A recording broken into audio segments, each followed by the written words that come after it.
में जन्मे है काशी, हर हिंदुस्तानी की शान। ARB बियरिंग्स जोड़े सारा हिंदुस्तान।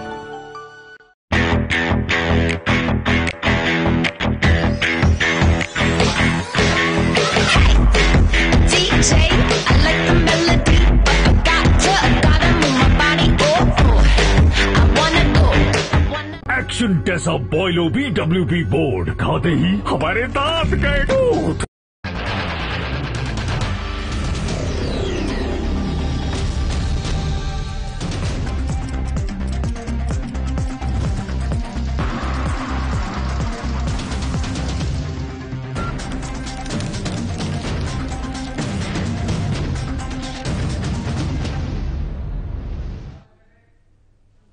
नमस्कार, आप देख रहे हैं साधना प्लस न्यूज। आप सभी का स्वागत है खबरें हिमाचल प्रदेश के हमारे इस बुलेटिन में। आपके साथ मैं अंजलि। बुलेटिन की शुरुआत करेंगे, लेकिन इससे पहले नजर डालते हैं आज की सुर्खियों पर।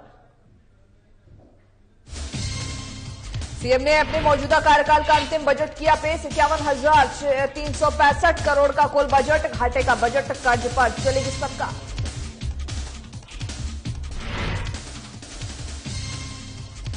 यूएलबी ने जताया सीएम का आभार, मानदेय बढ़ोतरी के लिए जताया आभार। चेयरमैन ने बजट को बताया ऐतिहासिक।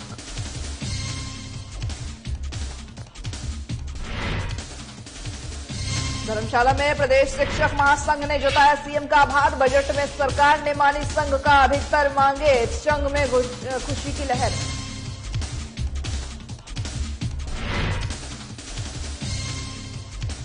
बादल नदी में धड़ल्ले से हो रहा अवैध खनन, लीज की आड़ में खोद डाली सारी नदी। एसपी कार्यालय से थोड़ी दूर पर हुए है ये साइट। यूक्रेन से वतन लौटे अमन शर्मा, घर में जश्न का माहौल, परिजनों ने किया मोदी सरकार का धन्यवाद।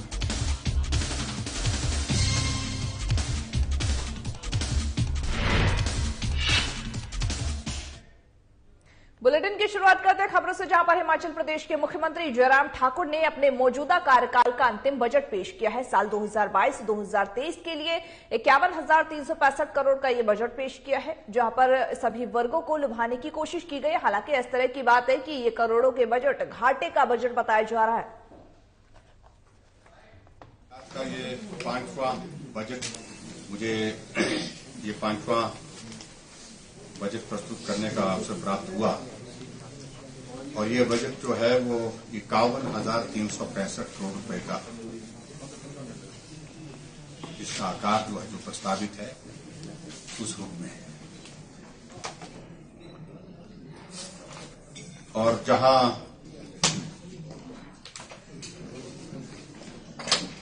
कोविड की सारी परिस्थितियों के कारण पूरे विश्व की इकोनॉमी प्रभावित हुई, देश की और प्रदेश की भी प्रभावित हुई, तो बहुत बड़ा संकट हमारे सामने था उस दृष्टि से कि आदमी के जीवन को भी बचाया जाए और दूसरी तरफ विकास के। हिमाचल प्रदेश यूएलबी यानी शहरी निकाय अध्यक्ष उपाध्यक्ष फेडरेशन ने जनप्रतिनिधियों के मानदेय में भी की गई बढ़ोतरी के लिए सीएम जयराम ठाकुर का आभार जताया है। और आज मंडी में आयोजित प्रेस कॉन्फ्रेंस को संबोधित करते हुए यूएलबी फेडरेशन के चेयरमैन चमन कपूर ने यह कहा है कि सीएम जयराम ठाकुर ने ऐतिहासिक बजट पेश किया है। जहां पर बता दें, साथ ही साथ राज्य सरकार, शहरी निकायों और पंचायती राज संस्थाओं ने भी चुन करके आए प्रतिनिधियों को मान सम्मान और पूरा ख्याल रखा गया है। इस बजट में वहीं मुख्यमंत्री महोदय ने इस बजट में कोई कमी नहीं रखी है। हर वर्ग का ध्यान रखते हुए उन्होंने जैसे गृहिणी सुविधा है, गृहिणी सुविधा योजना और उज्ज्वल योजना में 3 सिलेंडर अतिरिक्त देने का अहम फैसला किया हुआ है। इसी के साथ साथ लगभग 30,000 के करीब, मुझे लगता है 30,000 के करीब जो है नौकरियां देने का भी उन्होंने एक अहम फैसला लिया हुआ है, जो कि विभिन्न विभागों में नौकरियां लोगों को दी जाएंगी। उसी के साथ कृषि में भी उन्होंने खास तौर पे कई चीजों में सब्सिडी देने की कोशिश करी है। और इसके साथ साथ जो पर्यटन मुख्य एक व्यवसाय है हिमाचल प्रदेश का, जिसमें लगभग 12 लाख के करीब लोगों को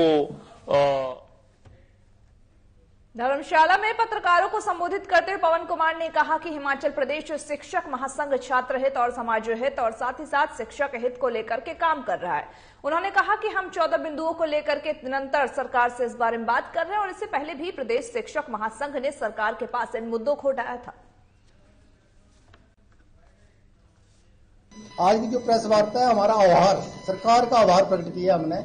जो हिमाचल प्रदेश शिक्षक महासंघ ने अपनी मांगे रखी थी, उसमें जो हमारी अधिकतर मांगे जो मान ली, उसके लिए आभार प्रकट करने के लिए जो प्रेस वार्ता रखी थी। देखो, मैंने हिमाचल प्रदेश शिक्षक महासंघ, ये जो मुद्दा है, ये पहला बिंदु है हमारा, और इसके ऊपर हम सेंटर लेवल तक दिन प्रतिदिन हमारी वार्ता चल रही है और इसको किस तरह से लागू किया जाए और कब लागू किया जाए, ये थोड़ा सा सरकार वक्त चाहती है। और लगातार जो हम वार्ता कर रहे हैं, उससे जो है ये जो हमारा ओपीएस का जो मुद्दा है, जल्दी ही हम इसका हल निकालें। मुझे इसके बारे में कोई जानकारी नहीं है और मैं इसके ऊपर प्रतिक्रिया भी नहीं देना चाहता, क्योंकि वो अलग संगठन है, मुझे नहीं पता कौन सा संगठन है और कौन के प्रदेशाध्यक्ष हैं। मैं सिर्फ हिमाचल प्रदेश शिक्षक महासंघ की बात करूंगा कि हम इस मुद्दे के ऊपर क्या करें। हिमाचल विधानसभा बजट सत्र के दौरान ही सदन में बीते दिन ही वन मंत्री द्वारा वीरभद्र सिंह के सदन पर टिप्पणी की गई थी, जहां पर टिप्पणी पर विक्रमादित्य सिंह भड़क गए हैं। गुरुवार को प्रश्नकाल समाप्त होते ही विक्रमादित्य सिंह ने सदन में पॉइंट ऑफ ऑर्डर के तहत यह मामला उठाया है और सीधे तौर पर उन्होंने वन मंत्री राकेश पठानिया को अपनी खलड़ी में रहने की नसीहत दे दी है। नहीं, नोकझोंक की बात नहीं है। देखिए, कुछ फैक्ट्स थे, तथ्य थे जो मैं स्पष्ट करना चाहता था। और पहले तो हम जो है वो राज्यपाल के अभिभाषण पे मैंने अपनी बात रखी थी, जिसमें मंत्री जी ने, राकेश पठानिया जी ने जो है वो व्यक्तिगत रूप से टीका टिप्पणी शुरू करी और इस मसले पर मैंने जो अपनी हमारी लीगल टीम है उनसे विचार विमर्श किया कि मैं मंत्री जी पर जो है डेफेमेशन का केस यानी मानहानि का केस जो है वो करना चाहता हूं। मगर उन्होंने हमें कहा कि क्योंकि ये बातें जो है वो विधानसभा के अंदर की गई है, हाउस के अंदर की गई है, इसलिए इसमें जुडिशियल इम्यूनिटी होती है और इसलिए आपने जो भी कहना है स्पष्टीकरण आप विधानसभा के अंदर ही दें। उन्होंने जो बातें कुछ सीबीआई रेड को लेकर और कुछ जो वीरभद्र सिंह जी के ऊपर सीबीआई और ईडी के केसेस चलाए गए थे, उसके ऊपर जो है टीका टिप्पणी करी है। उनका सुपुत्र होने के नाते ये मेरा नैतिक जिम्मेवारी है कि मैं इसके बद्दी बरोटी वाला सड़क पर लक्कड़ डिपो के पास धड़ल्ले से खनन हो रहा है, जबकि ये साइट एसपी कार्यालय से थोड़ी ही दूरी पर है। बावजूद इसके पुलिस और खनन विभाग कोई भी कार्रवाई अमल में नहीं ला पा रही है। आलम अब यह है कि यहां हर रोज खनन माफिया लीज की आड़ में अवैध खनन को अंजाम देते हुए नजर आ रहे हैं और साथ ही खनन विभाग इस पर चुप्पी साधे हुए है।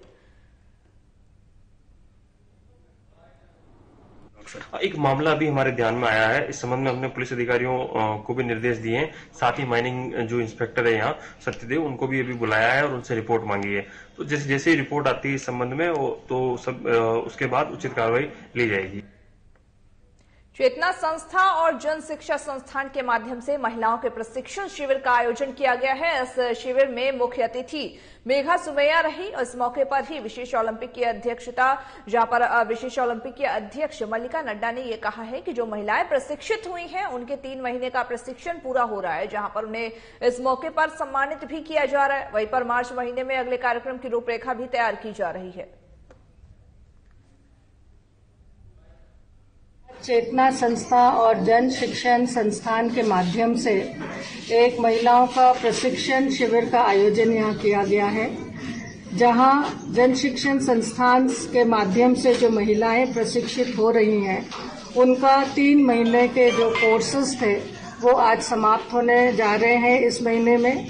उस उपलक्ष्य में जहाँ हम उनका सम्मान कर रहे हैं, उनको सम्मानित कर रहे हैं, वहीं मार्च ऑनवर्ड्स जो अगला कार्यक्रम शुरू होने वाला है उसकी भी योजना हम इस कार्यक्रम के माध्यम से बनाना चाहेंगे।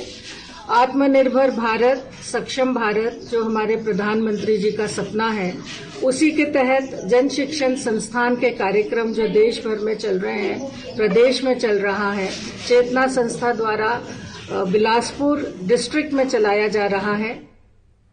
जिला प्रशासन और शिक्षा विभाग की कथित लापरवाही और लचर कार्यप्रणाली के चलते ही राज्य की प्राथमिक पाठशाला सलोगड़ा में अध्ययनरत करीब 100 छात्रों की सुरक्षा खतरे में पड़ गई है, जहां पर स्कूल भवन में पिलर के और दीवारों में गहरी होते हुए दरारें, ये भवन कभी भी जमींदोज हो सकता है। ऐसा लग रहा है कि प्रशासन और शिक्षा विभाग किसी हादसे का इंतजार कर रही है और यही वजह है कि इस स्कूल को शिफ्ट करने के लिए कोई भी योजना अभी तक बनाई नहीं गई है। बुरी हालत है इस समय कि बता नहीं सकते। 2017 से हमारे स्कूल का पत्राचार डिपार्टमेंट के साथ चल रहा है और डिपार्टमेंट वाले हमें पूरा भरोसा देते हैं कि ये लिख के दो, ये लिख के दो। हम सब कुछ लिख के दे रहे हैं।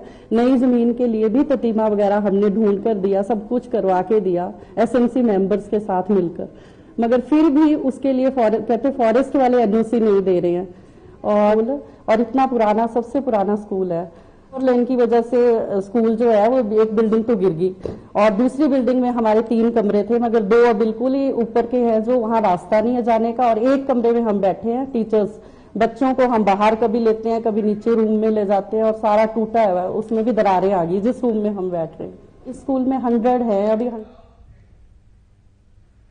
हमीरपुर के नगर परिषद के वार्ड नंबर 4 में रहने वाले युवक अमन शर्मा का यूक्रेन से घर पहुंचने पर भव्य स्वागत किया गया है, जिसमें कि माता पिता, दादा दादी, चाची और साथ ही व्यापार मंडल हमीरपुर के अध्यक्ष अनिल सोनी जश्न मनाते हुए अमन का भव्य स्वागत करते हुए नजर आए। और साथ ही अमन शर्मा यूक्रेन में MBBS की पढ़ाई भी कर रहे हैं। आपको बताते चले जहां पर रूस और यूक्रेन की जो तनावपूर्ण स्थिति है, इसको लेकर के इसके बाद ये वापस आए हैं। MBBS की पढ़ाई कर रहा था यूक्रेन में और मैं चर्निवित्सी नामक शहर में यूक्रेन में वेस्टर्न पार्ट में जो आता है वहां पे पढ़ाई कर रहा था BSM कॉलेज में, बुकोविन स्टेट मेडिकल यूनिवर्सिटी। तो हमको जब पहले पता लगा परिस्थितियों के बारे में तो हमें वापस एम्बेसी ने बुला लिया था कि आप जल्दी से जल्दी यहाँ से निकलने की कोशिश करो। तो उन्होंने हमारे लिए बसेस वगैरह अरेंज करी थी कि बसेस आप बॉर्डर तक पहुंचो, रोमानियन बॉर्डर तक। तो ये 24 को हुआ था, बॉम्बार्डिंग स्टार्ट हुई थी 24 को। 24 सुबह 5 बजे बॉम्बार्डिंग स्टार्ट हो चुकी थी। तो उसके बाद फिर इन्होंने एकदम से डिसीजन लेके इवैक्यूएशन का प्रोसेस स्टार्ट कर दिया। हम 26 को रोमानियन बॉर्डर तक पहुंच चुके थे। तो सच बताएं तो रोमानियन बॉर्डर को जब हम 26 को पहुंचे थे वहां पे रोमानियन बॉर्डर, तो हम 6 बजे पहुंचे थे Romanian border, Ukraine Romanian border, और वहां पे बहुत भीड़ थी, मतलब बहुत ही ज्यादा। मतलब जब ये युद्ध की हमें न्यूज मिली तो हम बहुत ज्यादा घबरा गए हुए थे। रोज ही खबरें आ रही थी, बहुत ज्यादा हम अपने बच्चे को मिस कर रहे थे और हमने कोई 7-8 दिन मतलब बच्चे को काफी। हिमाचल प्रदेश में बजट पेश किया गया है, इसको लेकर के मुकेश अग्निहोत्री ने बजट को लेकर के क्या कुछ कहा है, आइए आपको सीधे सुनाते हैं। मंत्री जी ने बहुत लंबा 3 घंटे तक लगातार पढ़ के जो है ये बजट पेश किया, लेकिन इस बजट में जो प्रदेश के लिए जो विकास की आशाएं थी वो सारी जो है धूमिल हो गई। और चुनावी साल है, चंद चुनावी घोषणाएं या लुभावनी घोषणाएं जो कि करने के अलावा प्रदेश के जो लोग जिनकी निगाहें इनके ऊपर लगी हुई थी और उनके बारे में तो ये बजट पूरी तरह साइलेंट है। एक बात स्पष्ट हो गई कि इस बजट में आप देखें कि कर्मचारी यहां आंदोलन कर रहे थे। और हिमाचल प्रदेश के हमारे इस बुलेटिन में बस इतना ही। मुझे दीजिए इजाजत और तमाम बाकी खबरों के अपडेट्स के लिए देखते रहिए साधना प्लस न्यूज।